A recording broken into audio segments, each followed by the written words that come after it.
Olá a todos. Hoje nós vamos falar um pouquinho aqui de um vídeo que é o vídeo P14, Liquefação e Enterro das Antigas Civilizações. É um vídeo lá do Patreon. Também é sobre inversão do campo magnético. Tá aqui esse vídeo de 24 de abril de 2019. A gente não está nem perto do vídeo P14. Lá no Patreon a gente está no vídeo P84. Então assim, esse vídeo aqui é muito interessante. Tem algumas coisas que eu acho interessante. Outras eu vou explicar para vocês que eu já mudei de opinião. Okay?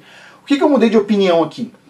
Primeiro, por que ele é importante? É importante porque muitas pessoas perguntam assim, Afonso, se essas inversões acontecem tempo em tempo, e se existem civilizações, ou existiram civilizações com tecnologia, por que a gente não encontra essa tecnologia? Resposta, por causa da liquefação que acontece durante esses eventos. Liquefação. A liquefação é quando o solo, que é sólido, se comporta como um líquido, e as coisas afundam no solo e somem para sempre ali. Okay? Então, eu gostaria que todo mundo visse o vídeo para entender, mas eu não acho. Tem uma parte aqui que eu falo o seguinte, a gente deve estar distante de falhas, a tais distâncias, tem que medir a falha, etc, tal, com o Google Earth, alguma coisa desse tipo. Eu não acho que isso é válido agora, por quê? Porque eu penso que ela vem no final. Lógico, se acontecer algum terremoto perto de você, que não seja por causa da inversão, seja por outro motivo qualquer, sim, continua válido o que eu estou explicando ali, porque é sismologia, tá? É válido, os gráficos são válidos, aquilo ali é medições e tudo mais, então é válido. Mas eu não penso que a gente deva levar isso em conta agora, porque eu penso que a inversão vem no final. Já falei isso, vou falar de novo. Pois bem, além disso, estou deixando o link abaixo que ainda está válido, vai ser válido até o final do mês, que é um cupom de desconto desse curso aqui, vendas de serviço de alto valor, que é de B2B, Business to Business. Então assim, de novo, aqui já falando mais uma vez, porque muitas pessoas veem esse vídeo mais tarde, daqui uns 2 meses, 3 meses. Esse curso aqui, ele é um curso de como você faz venda em nicho, tá? De empresa para empresa. Então, por exemplo, você tem uma ideia assim, eu vendo sorvete na praia, pronto. Aí você vende sorvete, sei lá, pro Zezinho, pra Maria, pro Joaquim, assim vai. E aí você um dia pensa o seguinte, não vou vender assim, eu vou vender sorvete para buffets de festinha infantil. Ao invés de vender o sorvete, você vende, sei lá, 200 sorvetes para aquele dia, 200 sorvetes para o outro, e assim vai. É pensar o seguinte, eu quero fazer uma venda da minha empresa para outra empresa, eu não quero fazer venda da minha empresa para pessoa. Porque de uma empresa para pessoa, é devagarzinho, tem que fazer muita venda e tudo mais, enquanto que você vende para uma empresa, você vende um serviço de... Ao invés de vender um picolé de R$1, você vai vender talvez, por exemplo, 6 mil picolés por mês, 6 mil reais. Né? E talvez você tenha 10 buffets para atender, 6 mil reais vezes 10 buffets, talvez você, sei lá, você percebe? Você tem mais facilidade de vender grandes serviços. Tem pessoas que focam em pequenas vendas. Tá? Nesse caso aqui, desse curso B2B de Business to Business, é venda de grande serviço. Tá? Eu sei fazer isso, fiz muitos anos, não contaria para ninguém, como eu já disse várias vezes, mas eu não estou mais fazendo vendas de grandes serviços, não tenho interesse agora, estou me preparando para o apocalipse, como vocês podem saber. Não só para o apocalipse, eu digo assim, para perseguição, não estou falando nem para inversão do campo magnético. Então o que acontece? Eu não estou mais fazendo esse tipo de venda, então estou contando aí os segredinhos que eu conheço, tá bom? Então, bom, mais uma coisa, antes de a gente ir para o vídeo. Uma curiosidade aqui. Tem um canal aqui no YouTube que é o canal Verdade Oculta do Rubens Sodré. Ele sempre falava o seguinte, quando for para sair das cidades eu aviso. E ele gosta da cidade, né? Mas ele estava querendo ir para a Amazônia, que é um lugar bastante difícil. E o que acontece? Quando chegou em março eu falei o seguinte, puxa, alguma coisa grande está para acontecer por causa desses lockdown. Vou sair da cidade onde eu estava porque aconteceu lockdown lá. E eu mudei, certo? Já estava planejando isso faz algum tempo e mudei, beleza. E o Rubens estava numa cadeira assim de balanço, tá tranquilo, não é agora, é 2023, pode ficar tranquilo, 2023 não é agora. O dia que chegar a hora eu aviso, beleza. Passou algumas vezes, falei, não, esse cara aí tá errado, e pronto, não estava errado, né, eu mudei, não aconteceu nada, o mundo continua aí funcionando, não é verdade? E agora, semana passada, ele falou, tchau, estou indo para a Amazônia, pessoal, acabou live aqui no canal. Tchau, e vai continuar colocando vídeos lá, só que ele deu tchau pra todo mundo, acabou as lives, certo? Que assim, muitas pessoas falavam que ele fazia live para ganhar dinheiro. Bom, se era a fonte de recurso dele, imagine só a importância de uma mudança dessa, né? Ou seja, o cara tem a fonte de recurso principal e o cara resolve mudar pra Amazônia. Então é difícil. Então assim, eu penso que alguma coisa está para acontecer, não é a inversão do campo magnético, ok? A inversão vem por último, eu penso que é a perseguição que vai começar. A perseguição, o que o Rubens fala também, é que muitas pessoas estão falando. Vem algo antes da inversão. Tem várias pessoas que pensam que a inversão venha nos próximos anos, eu não tenho certeza disso, tá? Então assim, de qualquer forma, a gente tem que ficar atento, tá? Tudo que eu estou falando aqui, o que eu estou falando do Rubens é o que acontece lá com o Rubens, é um problema dele lá, só estou comentando. Agora, o que eu estou comentando aqui nesse vídeo, lembre-se, é especulativo, ok? Vou falar a palavra para vocês, a palavra que todo mundo odeia, especulativo. O pessoal fala assim, a pessoa fala que é especulação para lavar as mãos, etc, tal. Sim, a ciência deve fazer isso também, certo? A ciência devia fazer o seguinte, ó, quimioterapia é um assunto especulativo, faz se você quiser. Mas a ciência não faz isso, ela não tem coragem de fazer isso, tá? Eu tenho coragem de fazer isso. Eu penso o seguinte, cada um só toma a sua decisão. Eu penso que a ciência deveria falar o seguinte, ó, quimioterapia é especulativo. Portanto, se você quiser fazer, você faz, não é problema meu.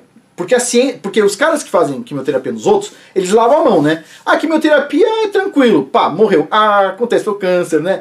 Então assim, eles sempre lavam as mãos no final, né? Mas eles deviam lavar a mão no início, ó. Pessoal, é especulativo, talvez funcione, talvez não. A decisão é sua, certo? Mas não, eles não fazem isso. Eles falam o seguinte, não, morreu de outra coisa, morreu do câncer. É sempre assim, lógico. Então assim, de novo, eu acho que é válido a gente, cada vez que for falar, se a gente não tiver certeza absoluta de algo, dizer que é especulativo. Eu acho que é importante e brigo por causa disso, tá? E muitas pessoas reclamam, ah, mas você quer tirar o corpo fora. Meu amigo, só estou falando o que eu penso, não estou falando o que é o correto, 100%, definido, etc, certeza absoluta. Quem tem certeza absoluta das coisas é o Criador, certo? Só ele, mais ninguém. Pois bem, então eu espero que vocês gostem do vídeo, façam sua seleção de informação, tem coisas que são bem válidas, outras coisas eu espero assim que se a inversão acontecer no final a gente vai ter mais tempo, tá bom? Por hoje é isso, né? Muito obrigado a todos, até mais. Olá a todos. Hoje nós vamos conversar um pouquinho sobre terremotos e liquefação do solo. Esse fenômeno muito importante, que é quando o solo se comporta como um líquido, tá? Então vamos lá. Basicamente hoje nós vamos falar sobre várias coisas, mas o que vocês têm que lembrar no final são duas coisas apenas, ok? Liquefação, o que é liquefação, e rocha. Então, liquefação e rocha, são as duas palavras do dia, ok? Beleza. Então vamos lá. O poder dos terremotos durante o grande evento. Um abalo na fundação do mundo. É assim que é descrito na Bíblia. Então, o que é esse abalo na fundação do mundo? Ok. Então, vamos falar sobre os terremotos, esse grande abalo. Mas, antes de começar, eu quero mostrar para vocês entenderem o que é liquefação. Então, aqui as pessoas estão de pé, certo? No quê? Num tipo de solo. E o carro está como? Mergulhado. O que aconteceu com o carro? Aconteceu um terremoto, magnitude 6,3, e o solo se comportou como um líquido, o carro afundou nesse líquido, quando o terremoto passou, o solo voltou a ficar duro e o carro está aqui, ó, enterrado. Então esse é o fenômeno de liquefação do solo, o solo fica líquido, tá? Depois o solo volta a ficar sólido e as pessoas, ó, estão andando em cima desse solo que antes era líquido. Até pouco tempo atrás era líquido. Então ele era um sólido, o carro estava em cima, ficou líquido, o carro afundou, depois parou o terremoto, ficou sólido de novo e as pessoas andam e agora vão ter que desenterrar esse carro aqui na pá, né? Vamos lá. Mateus 7, versículos 24 a 25. Portanto, quem ouve estas minhas palavras e as pratica é como um homem prudente que construiu a sua casa sobre a rocha. Caiu a chuva, transbordaram os rios, sopraram os ventos e deram contra aquela casa. E ela não caiu, porque tinha seus alicerces na rocha. Isso aqui é uma aula de geologia, ok? Vamos lá. Mas quem ouve estas minhas palavras e não as pratica é como um insensato que construiu a sua casa sobre a areia. Caiu a chuva, transbordaram os rios, sopraram os ventos e deram contra aquela casa. E ela caiu. E foi grande a sua queda. Ok. Isso aqui é uma escultura que está em Washington. Vou deixar alguns links sobre essa escultura. Muito interessante. Está aqui o rosto de um gigante, uma mão, o braço dele para cima, perna, né? Um pé lá atrás, né? Essa é uma escultura que já esteve em outros lugares. Esteve em Maryland, Missouri, está em Washington agora, tá? Já faz tempo que está em Washington, acho que mais de 10 anos. Mas é um gigante com 70 pés de altura, tá? O que preso no solo, né? Como se tivesse acontecido o tal do fenômeno que a gente vai falar hoje, que é a liquefação. Ou seja, no passado, vamos aqui imaginar, pode ter acontecido o mesmo fenômeno, teve liquefação, e o que aconteceu? As coisas afundaram, né? Por isso que a gente não encontra mais ossada, não encontra mais nada hoje em dia. Até encontra ossada, a pessoa já escondeu, mas aconteceu isso de forma generalizada, o fenômeno de liquefação. Beleza. Aqui está o rosto do gigante, da estátua do gigante, né? E este aqui é uma outra escultura na Austrália, tá? Não está nos Estados Unidos, é Austrália. E olha só, é um pedaço de um prédio afundando, como se estivesse afundando. E está escrito o que aqui, ó? Tá, o início da palavra para biblioteca. A biblioteca afundando, o prédio da biblioteca afundando no solo. É isso que dá a entender nessa estátua aqui. O pessoal pega essas coisas, esfrega na nossa cara, assim, ó. E nós não entendemos. A gente fala, que estranho isso, né? Puxa, um gigante afundando o solo. Uma biblioteca afundando no solo. Interessante. A gente passa batido quando a gente não conhece o modelo certo, né? Mas vamos continuar. Olha só. Uma pergunta. Por que muitos castelos, monastérios, igrejas foram feitos em cima da rocha? Olha essa daqui, ó. Uma rocha super alta e tá lá. Monge se isola em topo de rocha na Geórgia. Olha só, o cara encontrou essa rocha e foi construir, foi melhorar lá uma construção que tinha lá em cima de um templo. Interessante. Olha esse aqui. Esse aqui é um patrimônio cultural mundial da Unesco. Meteora é o nome do lugar. Olha só, tá vendo aqui a rocha, tá? E o pessoal construiu em cima da rocha, lá em cima, né? Pergunta, por que eles não construíram lá embaixo? Porque pensa só, onde que fica a comida? Lá embaixo. Se você for pescar, onde que está o rio? Em cima de uma rocha que parece um dedo? Não, lá embaixo. Tipo, a agricultura está lá embaixo. Onde você vai ganhar dinheiro trabalhar? Lá embaixo. Porque o cara constrói aqui em cima. Ah, sim, tem motivos estratégicos, etc. O cara construiu em cima da rocha. Ele encontrou a melhor rocha e construiu lá em cima. Vamos dar uma olhada nisso. Não só aquele pedaço maior, mas olha só, a moradia dos monges lá em Meteora. A moradia antiga dos monges. Ó, na rocha. Olha mais um pedaço aí, ó. De novo, nas rochas. Enfiado na rocha, na montanha.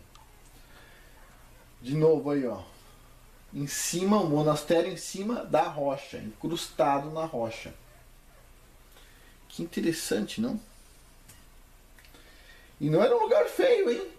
É um lugar bonito até. Dá pra morar ali, hein? Muitas pessoas já moraram ali, inclusive. Olha só isso aqui. Olha que jardim lindo.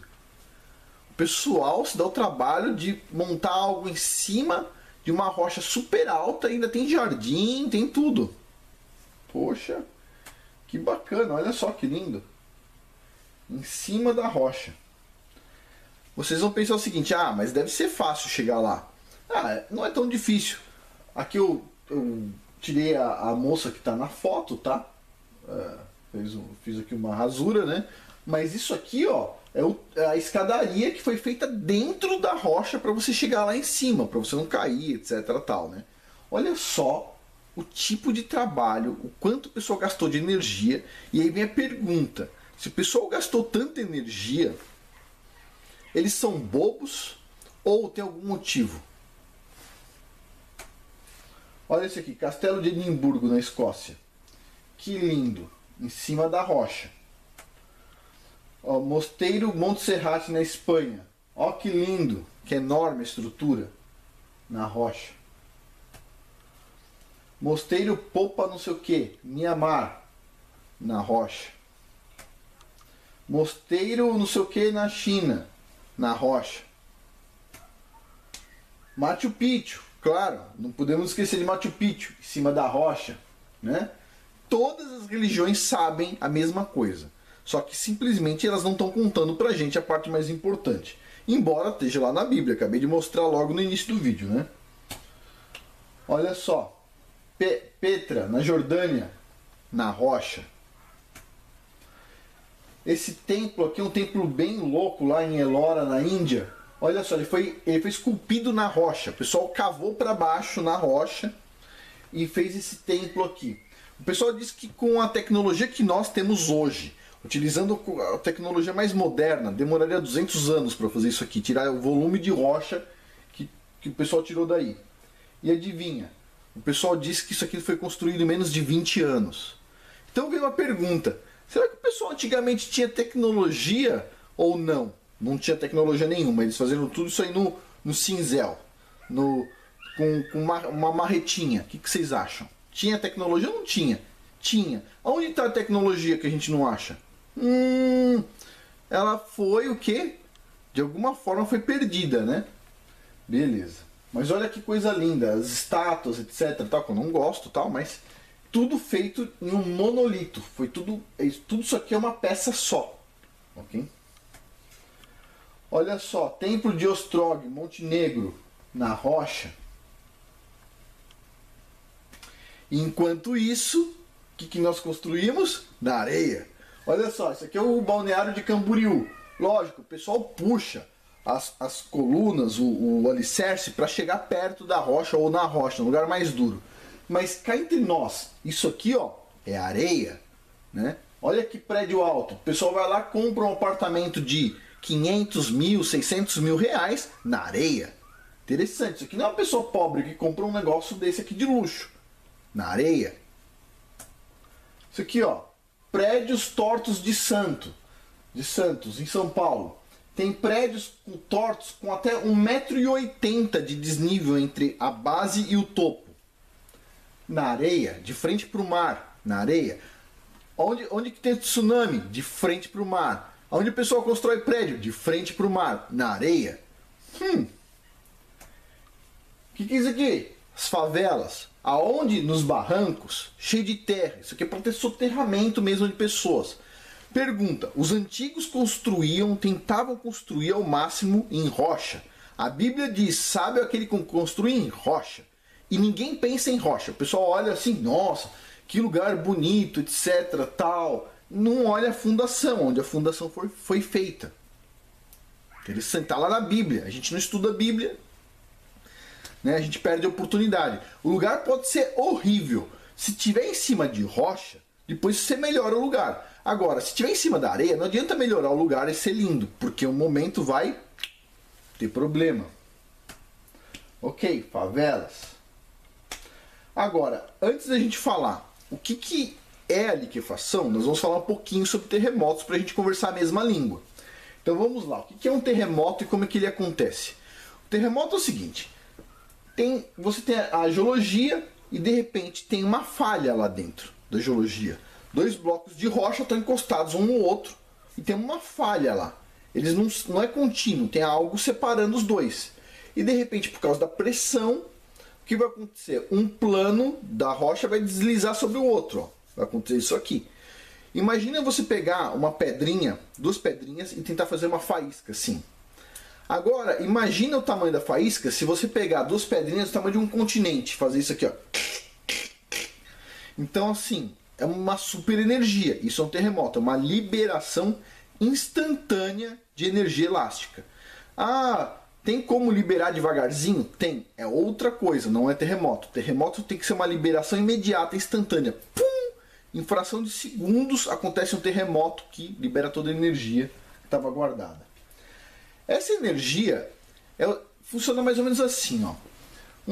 A diferença entre um terremoto de magnitude 5 para um terremoto de magnitude 7, no movimento do chão, significa que o terremoto de magnitude 7 é 100 vezes maior do que um terremoto de magnitude 5.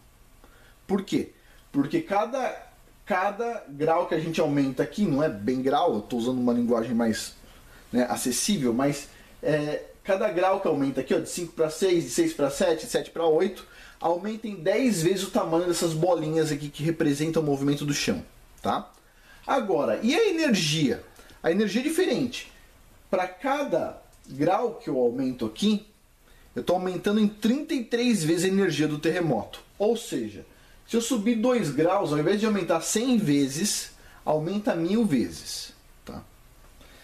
Ok, por causa disso, por causa dessa característica, desde 1900 até 1975, 90% de toda a energia sísmica liberada no mundo foi liberada por apenas 10 terremotos. Então 10 terremotos, durante todo esse período enorme, 75 anos, liberou mais energia, muito mais, 90% de toda a energia que foi liberada no mundo. Todos os outros milhões de terremotos só liberaram 10% da energia. Bastante coisa. Então, a escala de magnitude, ela funciona mais ou menos assim. Ela é uma escala logarítmica. Tá? Agora nós vamos falar um pouquinho sobre as ondas sísmicas. Aqui tem 4 tipos de ondas sísmicas. Eu vou começar por aqui. Tá? Essa primeira aqui. Onda de corpo longitudinal. Tá? É uma onda que faz isso aqui. Ó. Ela vai naquela direção, por exemplo, mas ela vai fazendo isso aqui. Ó. Sempre uma batida na direção que está indo. Uma compressão. Essa onda aqui é a primeira que a gente sente. Por isso que ela chama P. Além de ser primária, é a primeira que a gente sente. E ela não destrói a nossa casa. Bom pra gente. Não vai gerar liquefação. Bom pra gente. Mas ela é um aviso. Ó, está vindo ondas maiores por aí. A segunda onda que chega, obviamente, chama onda S, secundária. Ela é uma onda que, quando ela viaja naquela direção, ela movimenta o chão na direção perpendicular. Tá? Essa onda já dá algum trabalho. Por quê? Porque a estrutura das nossas casas, ela suporta movimentos para cima e para baixo. E essa onda movimenta para a lateral. A nossa casa não tem suporte para aguentar movimentos na lateral. Então essa aqui já é uma onda que gera problemas. Agora, o que acaba com tudo são essas duas ondas aqui, que se chamam ondas de superfície. Tá? Onda do tipo Rayleigh e onda do tipo Love. Tá? E não é uma piada de sismólogo, tá? O cara que descobriu essa onda devastadora que derruba todos os prédios, por acaso o sobrenome dele era Love. Né? Então não é piada. Mas, ok. Essa onda aqui é uma onda que gera muito movimento, a Rayleigh. É uma onda composta por essa onda aqui, P. É uma onda que anda só pela superfície da Terra. E essa onda é uma onda que faz como uma cobra, assim. E essa onda aqui é a mais devastadora de todas, a onda Love. Ok. Vamos lá. Pergunta: quando um terremoto gera um terremoto? Muitas vezes. Tá, acontece um terremoto grande aqui para liberar uma pressão que está aqui num continente, e de repente do outro lado do continente aliviou a pressão demais e desestabiliza a outra posição que gera outro terremoto. Então um terremoto ele pode desencadear alguns dias depois outro terremoto. Tá? Além disso, quando você tem um terremoto acontecendo grande no lugar, você tem um negócio que se chama réplicas. E as réplicas, elas podem durar anos. Por exemplo, um terremoto de magnitude 9, as réplicas podem durar 3 anos. Então assim, é bem problemático. Ok. Vou parar um pouquinho aqui, a gente já continua. Ok, continuando. Então olha só, um terremoto pode gerar outro terremoto a mais de 1000 quilômetros de distância do seu epicentro. Okay? Isso é bem conhecido. Fora as réplicas. Né? A paleossismologia é o campo da sismologia que estuda terremotos de períodos muito antigos, fora da história nossa, da história conhecida, registrada. Então, por exemplo, o terremoto que aconteceu, sei lá, 4.000 anos atrás. A paleossismologia, a pessoa faz uma escavação e olha feições geradas por terremotos e consegue determinar a magnitude do terremoto que aconteceu no passado. Um chute, tá? Um bom chute. Então a paleossismologia mostra que os eventos de grandes magnitudes são mais comuns do que nós calculamos nos dias de hoje. Então nós imaginamos que acontecem só, sei lá, um evento por ano num determinado lugar com magnitude 7, e a paleossismologia vai mostrar pra gente que acontece 8. Pô, mas como é que acontece tão mais do que o que a gente calcula? Porque em algum momento da história passada aconteceu muito mais terremotos. E esses momentos, na minha visão, foram as inversões do campo magnético da Terra, ok? Ou seja, eu penso que quando acontecer a inversão do campo magnético da Terra, vai acontecer um número muito grande de terremotos, muito grande no mundo inteiro, ok? Olha só que interessante. Tem uma revista muito importante de sismologia que se chama Seismological Research Letters, que publicou no dia 20 de março de 2019, tá, muito recentemente, um artigo dizendo o seguinte: evidências de um grande terremoto que aconteceu no ano 0 e no ano 1050 em Nova Madrid, nos Estados Unidos, no meio dos Estados Unidos. Então olha só, quando Jesus foi crucificado, aconteceu um terremoto na Grécia, foi registrado lá um terremoto. Beleza. O que aconteceu também? Teve uma escuridão que não se explica com eclipse, né? Na minha visão, aquilo foi uma inversão do campo magnético. Bem menor do que o que vai acontecer. Bem menor, bem menos problemática. Mas houve escuridão e houve terremoto. Da mesma forma que aconteceu o terremoto lá na Grécia, aconteceu nos Estados Unidos no mesmo momento, na minha visão. Esse ano 0 aqui não é o ano que Jesus nasceu, tá?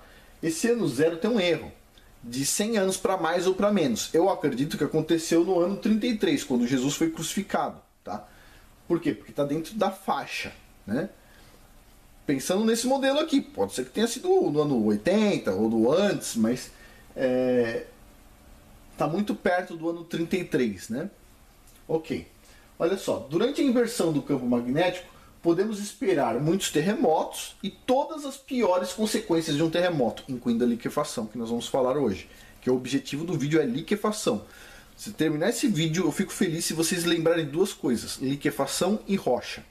Só isso. Ok? Duas palavrinhas: liquefação e rocha. Beleza. Vamos à pergunta de novo. Onde está toda a tecnologia das civilizações antigas? Ela foi enterrada de alguma forma, e foi enterrada de uma forma bem profunda. Imagina só. Então vamos lá. Olha só, efeitos produzidos pelo terremoto. A gente vai passar um por um bem rápido, tá? Esse aqui, ó.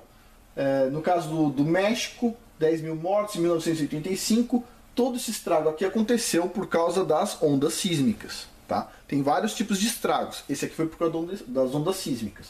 Agora observe uma coisa. Nem todo prédio caiu. Só alguns prédios, né? Agora, os que caíram também caíram, né, com estilo, né? Olha só. Esse aqui, por exemplo, um andar caiu em cima do outro andar no prédio, tá? Então o que acontece? As pessoas que estavam aqui no meio entre um andar e outro, assim, não sobrou nada para contar a história, certo? Se tinha televisão, se tinha tudo aqui, tudo foi esmagado, olha só. As paredes foram esmagadas.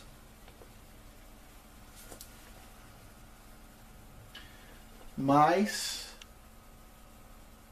tudo no México. Esse tipo de estrago é estrago gerado pela vibração do solo, ou seja, pela onda sísmica mesmo. Ok, agora tem outros tipos de estragos, né? Um deles, que na verdade é o principal, é o fogo. Olha só, o fogo é o maior causador de estragos após o terremoto. As linhas de gás se rompem, sai gás para fora, as linhas de transmissão de energia elétrica se rompem, gás com energia elétrica faiscando gera incêndio. Os bombeiros chegam, só que a linha de água, de abastecimento de água, se rompe, o bombeiro vai ligar o hidrante e adivinha? Não tem água. Então você não tem água e tem fogo. O que vai gerar? Incêndio generalizado. Nos Estados Unidos é ainda pior. Por quê? Porque as casas são todas de madeira. Então, assim, quando acontece um incêndio nos Estados Unidos, meu Deus do céu, se não tiver água, tá perdida a cidade inteira, né? No Brasil, as casas não são de madeira, mas também não tem hidrante, né? Então, tipo assim, tudo meio problemático. Um exemplo aqui, ó. Em 1923, teve um terremoto no Japão que matou 100 mil pessoas. Dessas 100 mil pessoas, 70 mil morreram por causa do incêndio. Gente pra caramba. Ou seja, os incêndios são bem severos mesmo. Agora, não tem só incêndio, né? Tem também questão de pragas, né? Por exemplo, no Haiti teve problemas de doença, né? O pessoal teve alguns problemas de doença, porque se você não tira os corpos das pessoas, aquilo vai gerar um problema. Para nós vai ser um problema as pragas? Não, né? Por quê? Porque o nosso maior problema é o plasma e depois a liquefação. São os dois grandes problemas da inversão do campo magnético, plasma e liquefação. Vão ter outros, eu vou falar depois sobre as ondas sonoras, etc. Tal, outros problemas, né? Como é que vocês acham que as pessoas vão virar meio que zumbis? Outro problema, a gente vai mais para frente. Por enquanto vamos chegar aqui, liquefação. Então olha só, também fogo, beleza. Outro problema básico gerado por terremoto, todo mundo sabe, é o tsunami, né? Que são essas ondas gigantes que chegam na costa. Obviamente, tipo assim, todo mundo já entendeu que na costa não é um bom lugar, né? Beleza. Aqui tá algumas fotos de tsunami, só passando rapidamente, né? O próximo item gerado por terremotos são deslizamentos de terra, né? Olha que deslizamento enorme, aqui são um pedaço da montanha e soterrou as casas que estavam aqui embaixo. Você olha aquela montanha linda perto da sua casa e fala, nossa, essas árvores estão segurando toda essa montanha aí. E de repente um dia ela desliza. Então, tipo, olha aqui, ó. Isso aqui é um quarteirão de casas, outro quarteirão, outro aqui. E aqui, ó, sumiu 1, 2 quarteirões e meio e mais 1, 2 quarteirões e meio. 5 quarteirões sumiram nesse deslizamento de terra aqui. Um deslizamento de terra. As casas não foram destruídas pelo terremoto, mas o terremoto gerou o deslizamento de terra que sumiu com as casas, né? Então, ou seja, não é só a vibração, tem os efeitos da vibração também. Mais deslizamento de terra por terremoto, mais. E aqui só um gráfico mostrando os lugares onde tem mais gasto com deslizamento de terra, né? Tá aqui, ó, custo anual em 1990, né? Primeiro lugar Japão, depois Itália, Estados Unidos, Índia, China e Rússia. O Brasil não está aqui, por quê? Porque quando acontece um deslizamento de terra no Brasil, o prefeito vai lá, né, faz cara de triste, fala, oh, que pena das famílias, etc. Tal. Ah, vai lá o presidente ou a presidenta andando de helicóptero em cima, olhando, oh, coitado das famílias, etc. Tal. Aí o pessoal faz um monte de coisa na televisão, dizendo que alguém vai pagar por aquilo, etc. Ninguém nunca paga. Então, custo zero no Brasil. Não quer dizer que não aconteça deslizamento de terra, que os deslizamentos não matam as pessoas, nada disso. Acontece, só que o custo é muito perto de zero. Ninguém põe dinheiro ali, as seguradoras não estão pondo dinheiro, o governo não põe, ninguém põe, então custo zero, né? Beleza. O Brasil funciona diferente de tudo, né? Agora vamos entrar na parte importante, liquefação. Então o que é a liquefação? Liquefação é o seguinte, você tem o seu solo, as bolinhas lá do solo, os pedacinhos do solo, um segurando no outro, e no meio dessas bolinhas tem água, né? De repente vem uma onda sísmica, passa por cima, aperta aquela água, a água é incompressível, tá? Então o que acontece? A água faz isso aqui, ela se expande e solta essas bolinhas. Essas bolinhas de solo vão ficar flutuando na água. Então o que acontece? O que era um solo com água dentro, agora passou a ser água com o solo flutuando dentro, ou seja, lama, né? Beleza. Aqui tem uma pessoa, tá vendo? Bem pequenininha aqui, ó, menor que o meu dedo aqui, ó, bem pequenininha. Ela tá aqui de escala. Esse lago enorme aqui, ó, apareceu depois do terremoto. Isso aqui foi feito da liquefação. Eu vou deixar um vídeo de 1 minuto, tá? É o link número 1. Um vídeo de 1 minuto para vocês assistirem o que é liquefação. Vocês vão ver que as coisas mais pesadas que estão em cima, na liquefação, elas descem. E as coisas mais leves que estão já enterradas, elas sobem. Então, o sistema de esgoto vai subir e as casas vão descer, tá? Vai acontecer isso, o inverso. Então os carros vão descer, sistema de esgoto vai subir, tá? Canos vão subir e as casas vão descer. Beleza. A água sobe, tá? Ok. Muito interessante. Então olha só isso aqui, o carro, isso aqui está sólido hoje, as pessoas podem andar aqui em cima. Quando o carro estava aqui antes, isso aqui era sólido, veio o terremoto, o que era sólido virou líquido, o carro afundou e de repente passou o terremoto e aquilo que era líquido voltou a ser sólido de novo, né? O melhor exemplo é essa foto aqui, o pessoal está andando no lugar onde o carro mergulhou, basicamente, né? No mesmo lugar, ó, Nova Zelândia, a moça aqui com uma pá tirando o solo. Ela está em cima do solo, que já foi líquido, o carro afundou e agora está tirando o solo do efeito de liquefação. Beleza, a casa afundou, né? Mais carros afundaram. Aqui foi um terremoto no Japão, olha só, o solo se comportou como um líquido e esses prédios, eles não quebraram com as ondas sísmicas. Eles simplesmente, eles estavam apoiados num líquido e eles fizeram isso aqui, ó, tombaram.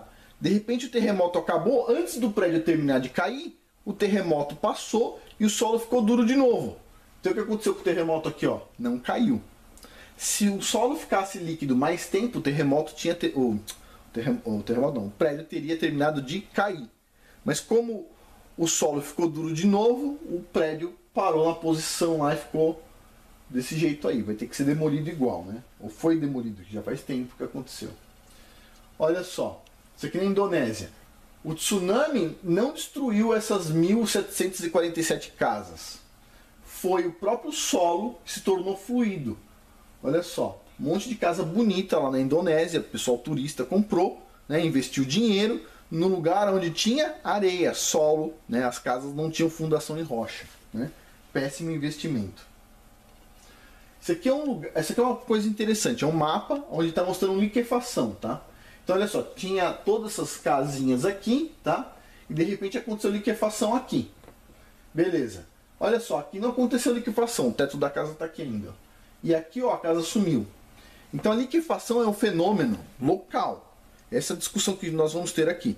Eu, Afonso, como sismólogo, que estudo isso aqui, entendo que a liquefação é um fenômeno local e que vai acontecer principalmente até uma determinada distância das falhas geológicas. E eu vou ensinar vocês a calcularem isso para a casa de vocês neste vídeo aqui, no final. Agora, muitas pessoas da discussão deste modelo aqui acreditam que não vai sobrar nada. Tudo que estiver no solo vai afundar.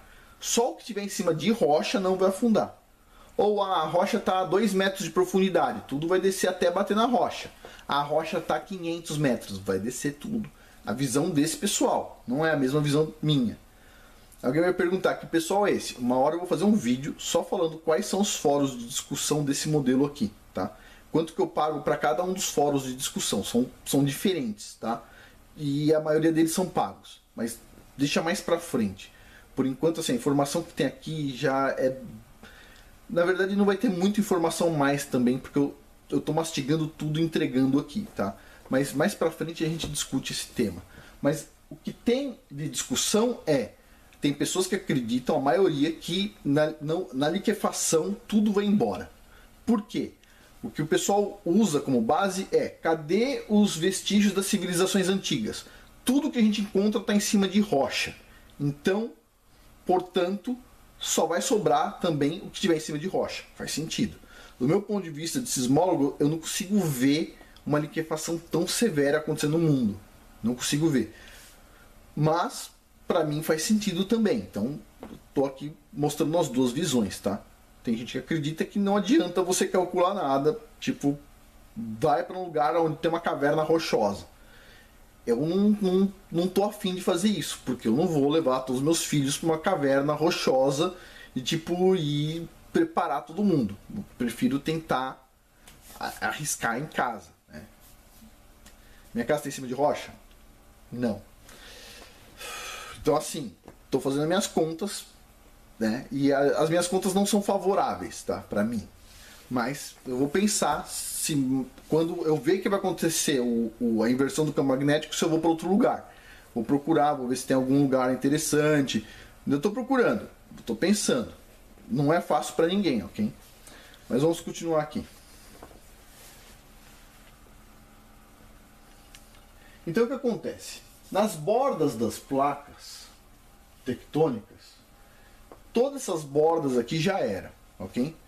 Os terremotos vão ser fortíssimos e vai ter tsunami, quem mora bem perto da borda aqui, e quem não mora perto da borda, mora um pouco mais distante, por exemplo, o cara mora aqui nos Andes, que maravilha, vai ter avalanche de terra.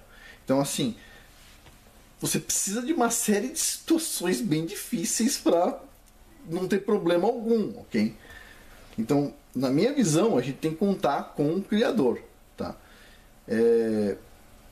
Por que é bom a gente saber isso, essas coisas todas? Para a gente se preparar até onde a gente pode. O que eu digo sempre para minha esposa, né? A gente faz o que é possível e o Criador faz o impossível para a gente. Então a gente divide as tarefas mais ou menos assim, né? Ok. Então, borda de placa, problema. Só para vocês aqui entenderem um pouco, fazer uma análise amadora aqui. Olha só. Se perto da casa de vocês tiver uma falha da ordem de 30 quilômetros, tá? 30 quilômetros, vocês podem esperar nessa falha um deslocamento de 1 centímetro para mais e uma magnitude 7 para mais, ok? Agora, não, desculpa, um deslocamento de 1 metro. 30 km, deslocamento 1 metro, e a 50 km de distância o deslocamento só vai ser 1 centímetro. Tá? Então vai ter um sismo de magnitude 7. Se perto da sua casa tiver uma falha com 400 km de comprimento, uma falha enorme, você mora perto de um lugar bem problemático, essa falha pode deslocar 10 metros e você vai ter um terremoto de magnitude 9. Então você vai, com base nessa tabelinha, que você pode dar um print screen aqui, você consegue estimar qual que é o terremoto que pode acontecer perto da sua casa. Ah, eu peguei um mapa geológico, eu vi que perto da minha casa não tem nenhuma falha geológica. Você pode estimar lá, ó. Talvez tenha uma falha com 5 quilômetros.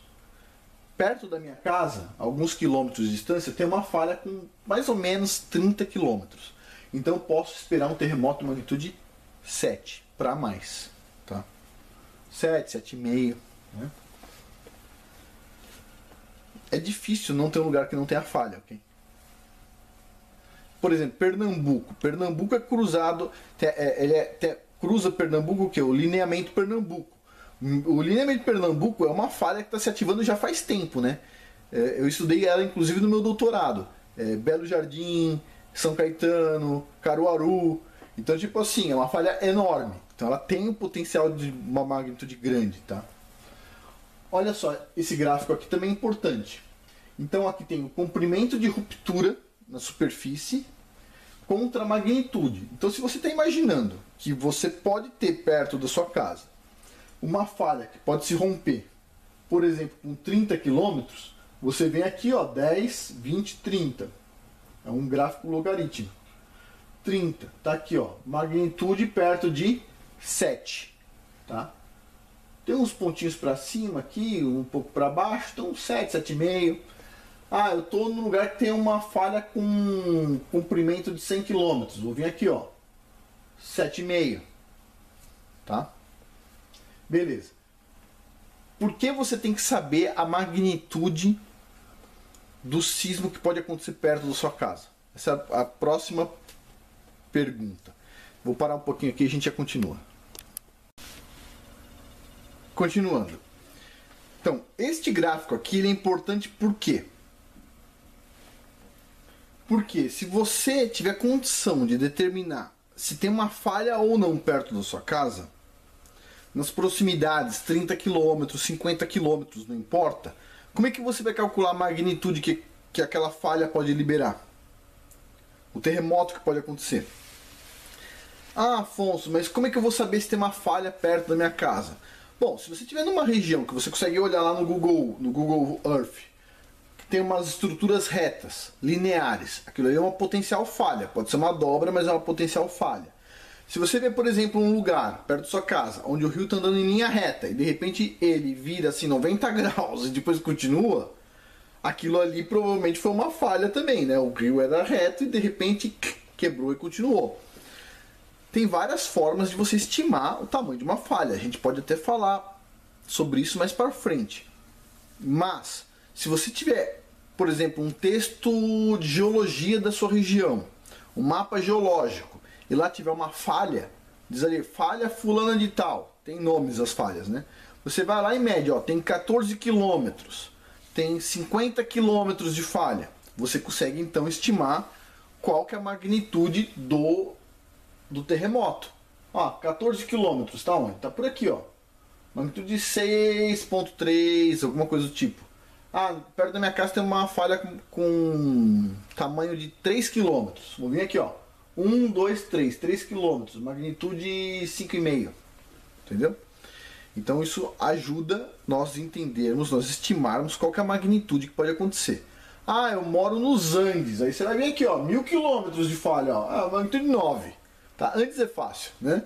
Então, espero que ninguém esteja nos Andes, na região de costa, quando for acontecer. Mas pode acontecer, né? De qualquer forma, continuando. Com isso você consegue determinar a magnitude do sismo que pode acontecer perto da sua casa. Você pode tentar fazer esse estudo, né? De forma amadora. Não tem mal nenhum, ok? Eu faço uma cadeira de forma amadora, se eu precisar, eu faço algumas coisas de forma amadora.